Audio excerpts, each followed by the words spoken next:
Оу. Жакшы, жакшы. Барганга убактым жок. Ооба.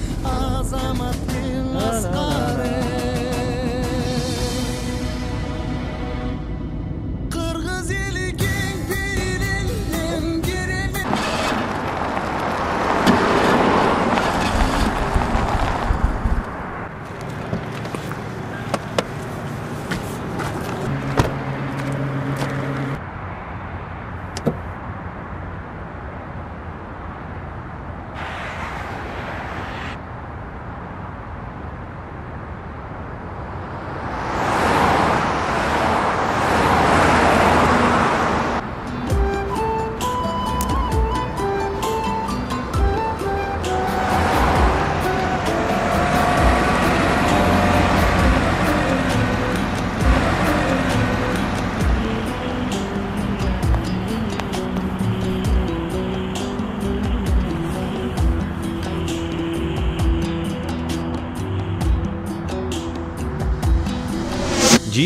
SMS порталына кайрымдуулук сөзү менен башталган SMS жөнөтсөңүз, сиз колунда жок биздин мекендештерибизге, кем багалдарга, майып балдарга жардам бере аласыз.